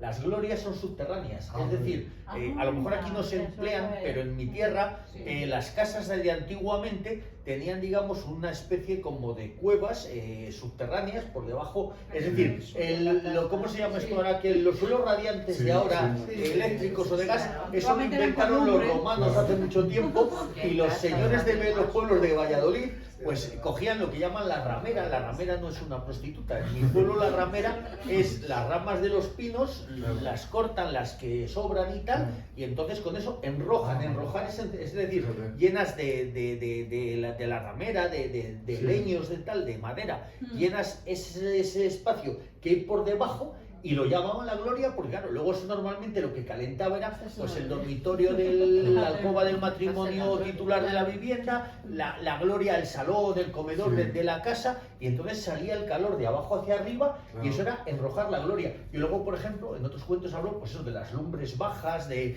los trasogueros, de Sí. tal, que eso sí que son pues las lumbres en las que se ponían las trévedes con los, Claro. con los pucheros y se estaban 4 o 5 horas haciendo unas buenas alubias, no como ahora que con ollas perlas antes en 15 minutos y no saben a nada. Claro. Pues entonces era otra Sí. historia. Y los trasogueros por allí eran esos cachos de chapa que se ponían contra la pared Ah. para proteger los azulejos o la cal que se daba Sí. entonces para lucir las paredes. Ponías el Ah. trasoguero, el cacho de Sí. chapa, una chapa consistente. Y que revertía el calor también. Exactamente, y te devolvía el calor, pero además Nosotros ahí, tenemos una claro, y eso normalmente luego había una Hola. chimenea, y además ahí, pues luego después colgabas los varales con los chorizos, con las morcillas, con Sí, los tal, claro. y curabas las matanzas. Sí. Y es que eran inteligentísimos los señores de Bueno. antaño. Era todo Y muy ecológico. Era muy inteligente, Entonces, es verdad. eso que yo lo he vivido y lo he mamado, digamos, Sí. pues a mí me parece muy bonito reproducirlo en Claro. Volver algunos a cuentos. contarlo. Fíjate lo que hemos aprendido hoy, yo Sí. no Claro. tenía ni idea. Lo que pasa es que luego, claro, a mí me alegra que algo que para mí es muy normal haya, además, no solamente por otros, cantidad y cantidad y cantidad de gente que me dice, qué bonita es esta imagen y qué bonito tal, y cómo, qué fotográfico, qué Sí. cinematográfico nos imaginamos esta. Dices que hasta aspiramos el olor de las castañas, de las manzanas, Claro. de los chorizos, del pimentón, del orégano. Qué bonito es que te digan Sí, eso, ¿no? sí. Que tú eso que estás intentando transmitir, Sí. el lector lo reciba, Claro, ¿no? claro, es que tú incluso cuando salen varios cuentos, de este de cocinero, por ejemplo, y cuando se hace una receta, se disfruta el color de los pimientos o está también descrito. Yo se lo decía a María cuando lo estaba leyendo, que decía, claro, es que es maravilloso porque que ha ido a comprar este cocinero y cómo lo prepara. O sea, no es preparo, no es como estos, no es como estos novelistas que a lo mejor no saben conducir, entonces dice, se subió al coche y metió tercera. Tienes que saber que no se puede meter tercera. Yo es que he sido cocinero antes que novelista. Antes que nada. Quiero decir, no, a mí me gusta mucho la cocina, ¿no? De siempre. No sé, es evidente, ¿no? Que me gusta comer, ¿no? Pero me gusta mucho cocinar. Fíjate, yo creo que hay dos maneras de hacer muy felices a los demás. Una es escribiendo para que los demás disfruten y otra es cocinando Claro. para que disfruten con lo que tú cocinas, ¿no? Me Bueno, parecen dos ejercicios de generosidad importantes. ¿No? Tal. Y luego ocurren cosas, por ejemplo, hace 8 o 9 años en Castilla y León, la televisión de Castilla y León hizo un concurso regional que iban por los pueblos enfrentando a dos señores o a dos señoras que cocinaban el mismo plato de dos maneras. Sí. Bueno, pues hace 8 o 9 años, en el pueblo en este pueblo que os digo, en Pozal de Gallinas, yo participé en ese programa que se llamaba Duelo de Fogones con otro señor y hice unas patatas con nícalos, el plato más sencillo del mundo. Bueno, pues creo que ese programa lo siguen repitiendo de vez en cuando y ya a mí me ha hecho mucho más famoso mi plato de patatas con nícalos que toda mi obra literaria entera. De hecho, a mí me ha pasado de llegar a un pueblo y estar dos señores muy mayores y escuchar a uno decirle al otro, Este es el de... este es el del otro día de la televisión. Dice, pero ¿cómo va a ser este el de la televisión? ¿Cómo va a estar aquí? Que te digo que sí que es. Dice, espera. Y saca el señor, un señor de 80 y tantos años, un pedazo, no sé si era un smartphone, un iPhone o qué, pero un telefonaco de estos modernos de última generación. Sí. Empieza a escribir y digo, ostras, luego dicen que la gente mayor no es tecnológica. ¡Pum! Y al rato ves venir a la señora con el pañuelo en la cabeza, con las medias aquí caídas, con el mandil o el delantal, como quieras ya tal, corriendo así, limpiándose las manos tal, y dice, María, eso no es, dice, ni más cojones, este es el de las patatas con nícalos. Hazte una foto con nosotros, pídanos un autógrafo, tal. O llegar a un Haznos bar unas patatas.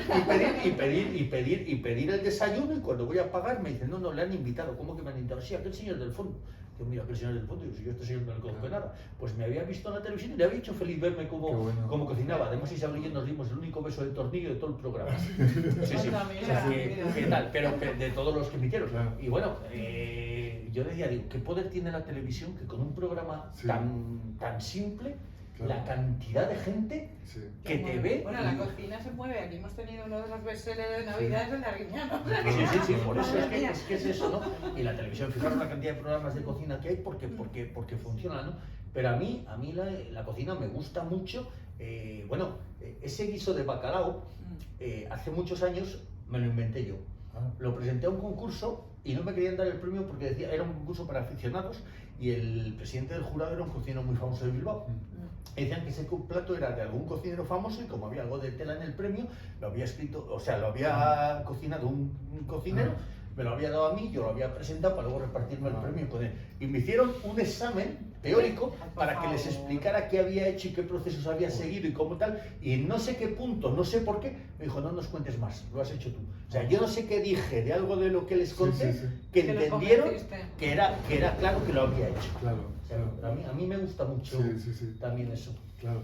Pues fíjate, bueno, como estamos ya un poco de tiempo, sí, estamos, nos hemos pasado un poquito, pero bueno. una cosa que quería contar, que el otro día que estábamos haciendo un taller literario, que aquí hay varias personas presentes del taller, y hablábamos, uno de los muchos temas que hablamos era la importancia para nuestra generación, o para los que más o menos somos de un grupo de edad, así, ¿no? Que tuvieron en nuestra educación no solo los estudios, digamos, clásicos que hacíamos, sino pues los cantautores, las películas, ¿no?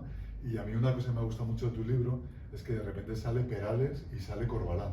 Entonces digo, claro, es que Corbalán era muy importante y Perales era muy importante, ¿no? Que ahora la gente reniega de Perales, reniega de Perales, pero dice, bueno, Perales formó también a muchísima gente durante muchos años. Y mucha gente no sabe cuántas canciones famosas que han cantado otros son de Perales. Pero es que fijaros qué diferencia. Por ejemplo, hablas de Corbalán. En la época de Corbalán estaba Corbalán, Epi, Chicho Sibilio, Solozábal, Joe Llorente, había un montón de gente que eran, no sé, de la Cruz, Fernando Martín, Fernando Romay, o sea, había un equipazo de baloncesto que era fundamental. Dime, y que a ti te gusta mucho el deporte, 3 nombres de la selección española que ha ganado el último europeo. No conocemos a ninguno. O sea, pero Gasol no jugaba. O sea, el último europeo ha sido prodigioso porque lo han ganado un montón de chavales que no solo sabemos, o yo por lo menos no sabemos ninguno quién son. El otro día no sé qué decían del Unicaja, que había ganado y que el mejor era un tal no sé cuántos Fernández, que había sido la estrella de España del Eurobásquet. Y digo, ¿este quién es? O sea, sin embargo, Corbalán fue un icono para una generación. O sea, porque solo había 2 canales. No, y porque había algo épico, había algo épico, ¿no? O sea, igual los ciclistas, Perico Delgado, tal, todo el mundo estaba pendiente de que Perico Delgado ganara el Tour. España se paralizaba. Igual también es que teníamos hasta pocos que nos teníamos que agarrar y ahora hay muchos más. También puede ser, ¿no? un poco el ciclismo. Sí, trascendían, era otra cosa. Eran casi héroes. Humanos. O sea que era un poco... Bueno. Pues yo por mi parte, nada. Sí, yo creo que ya estamos, yo creo que ya... Agradecer que estés aquí, que No, por favor, nos hayas hablado de tus textos y recomendar el libro, porque la verdad es que es un libro intenso, poético, con un montón de registros y nada navideño en el sentido que hemos dicho de que son relatos de la vida. La Navidad es la excusa. Claro, sí, es un marco, un trasfondo. Yo lo único, si no cabe tal, por explicarle a Siruca, que me hablaba de la portada. Está portado con una cosa. Yo, cuando dijeron que iba a ser un libro de Navidad, yo hablé porque pusieran un Belén o un árbol o tal o cual, y le expliqué al diseñador de la portada que yo hace muchos años había escuchado a un escritor sudamericano hablar de los crisantemos de la desesperación como esas hojas que escribes y que no te sirven, te frustras y las tiras, ¿no? Pues él de ahí captó esa idea y ese cuento es un poco, de ahí viene el origen del título, de esos último cuento, y ese homenaje, pero bueno, ya lo descubrí al leerlo, que es un homenaje a escritores. Yo estoy viendo ahí que no sé si, estoy sin gafas, no sé si eso es El último barco de Domingo Villar, es el libro, el primero que se ve ahí. Bueno, pues el último cuento de este libro es un homenaje, todo él, a Domingo Villar, por los nombres del escritor, del presunto negro, las iniciales, los apellidos, el personaje del cuento que es una réplica de Leo Caldas, es un poco eso, y es un poco esa, digamos, ese decir, cómo alguien, todo el mundo tiene un precio, pero hay veces que el precio no es económico. Es decir, en ese cuento hay un escritor que se podría vender por mantener vivo a un personaje. Entonces es un poquito decir eso, ¿no? ¿Cuántas veces dices Que se haya muerto Domingo Villar es una putada, porque era un gran escritor y era muy muy joven. buen escritor. Pero que se haya muerto Leo Caldas es otra putada tan gorda como que se haya muerto, porque con el autor se ha muerto el personaje, ¿no? Entonces yo de alguna manera quería recrear y homenajear eso en ese encuentro. Y además ahí hablas también de un tema muy interesante que es las mentiras y la escritura, ¿no? También hasta qué punto... ¿no? En general todos los escritores somos un poco mentirosos, ¿no? Sí. Lo que pasa es que tenemos que ser convincentes en nuestras En mentiras. nuestra mentira, claro, sí. eso es. Tenemos que creérnosla, ¿no? O hacer que se las crean los demás, Claro. por lo menos. Eso decía Vargas Llosa del hombre este de Mauthausen, que dijo que y se inventó que había sobrevivido en Mauthausen, y luego resultó que lo descubrieron, y entonces decía, bueno, ¿por qué le han hecho eso a este hombre? ¿No? O sea, se le parecía como que tenía que reivindicar que en realidad era un escritor, ¿no? Que se había inventado su historia, ¿no? Su vida. Bueno, pues muchas gracias y Nada, un muchas gracias, placer. Ignacio, de Un verdad, placer por estar inmenso. aquí, y muchas gracias a todos los que habéis venido. Gracias. ¿Queréis preguntar alguna cosa? ¿O tenéis alguna...? Nada. Nosotros como hemos intervenido. Sí, pero como hemos estado como hablando, Sí, pues... está muy bien. Pero por si alguien se animaba a preguntar alguna cosina. Yo si queréis, y Bueno. sé responder, y si no, Si no, bueno, sin haber leído a lo mejor es muy complicado. es muy complicado, claro. Bueno, Sí, pues nada, yo no pues- te he leído, por ejemplo, pero te he escuchado. Y desde luego me estoy imaginando, según te estaba escuchando, que debes de tener una literatura muy precisa. Pero es una imaginación mía. Sí, Sí, pero yo creo que sí, pero te voy a decir una cosa. A mí a veces me asusta la precisión literaria. Es decir, yo creo que hay veces que hay una frescura a la hora de escribir, que esa frescura hace las cosas como más atractivas, más tal. Y hay veces que ese pulir tanto los alicatados, sacar tanto brillo, definir y rematar tanto los remates, yo no sé si siempre es bueno en el sentido de que dé demasiada calidad o que a veces como que deje demasiado, digamos, no sé, acartonado lo que escribes. No tengo claro, si, desde luego os lo hago, pero no sé si es bueno. Ya. Bueno, yo quizá- creo que lo que es más importante es que haya verdad en lo que se escribe. Desde luego. Para mí eso es lo ¿no? fundamental, A ver, que haya es- verdad. claro. Luego ya puede ser de una forma, puede ser de otra, un estilo, otro, pero tiene que haber verdad. Porque Sí. si no hay verdad, no llega. No, es que tiene que haber No verdad, llega y- tiene que haber verdad incluso en la mentira. lo Pues que eso no- te es digo, decir, que claro, incluso en la mentira tiene tiene que que haber ser una una verdad verdad, verosímil. el arte, cualquier faceta del arte, tiene que conmover, tiene que llegar a la patata. Si no nos llega, hay cosas súper estéticas preciosas y son frías, O no, te no pueden transmiten hacer nada. un relato que sea una descripción de unas, Sí. no sé, de un momento Pero- vital y puede Sí, ser muy sí, bien hay escrito, una- hay cosas- pero tiene que haber pero una ¿qué verdad. si pasa? no- Sí, pero pasa incluso, hay voces, por ejemplo, cantando que son perfectas y no emocionan. tienen verdad. Y voces rotas, voces rasgadas, voces peores, a lo mejor impuras, de peor calidad, y sin claro. embargo sí que llegan, ¿no? No sé. Sí, sí. ¿Qué Eso ibas pasa con la belleza ibas a también, decir ¿no? algo más? Que te hemos interrumpido. Sí, ha sido yo. A mí. Sí. Quizás el término preciso habría que precisarlo. Claro. No, pero todo es una imaginación porque es el producto de lo que me estás enviando, ¿no? Entonces prefiero leerlo que no lo he leído y creo que me lo voy a pasar bien. Y, Eso espero. No, seguro, Sí. seguro. Yo creo que sí. y Es muy la interesante. precisión iba más que nada por el hecho de oírte y de oíros, sobre todo porque vosotros estáis hablando de él y es dicho en plata, que tienes una escritura bastante buena, bastante fina, bastante pero insisto, no lo dices tú, lo han dicho ellos. Yo desde luego lo que sí tengo claro es que la literatura me la tomo muy en serio y creo que es la primera cosa que más en serio tomo en mi vida. Bueno, a lo mejor el amor también a lo que no me voy a saber. Pero más o menos execuos son las dos cosas que más me importan y que con más respeto trato y en las que más me vuelco. O sea que- pero como hace Elena, como hace María, como hace María Jesús, como hace Ernesto, o sea, los que nos dedicamos, bueno, Sí, tú mismo que eres escritor también. Que, pero también. también hay escritores que se toman Sí. la literatura de otras maneras. Sí. Sí, hay Sí, algunos que... pero bueno, estoy muy Que abuela- alejado de él, vamos. Que Es pasaba no por lo he aquí leído, y pero- he escrito un Sí. poema, ¿no? Por ejemplo. muy alejado, además muy alejado de la escritura porque la llevo dejada ya desde hace tiempo, escribiendo otras tonterías que no tienen nada que ver con esto y está muy alejada y no, como soy tremendamente crítico y en mi crítica no hace falta ser crítico para decir que he escrito una mierda. Ni siquiera, pero es la verdad. ¿Ves? Los sudamericanos son mucho más sedosos que nosotros y cuando escriben una mierda lo llaman los crisantemos de la desesperación. No se nota primera. ¡Qué bueno! Ya Es como esos lo que... papeles de la portada.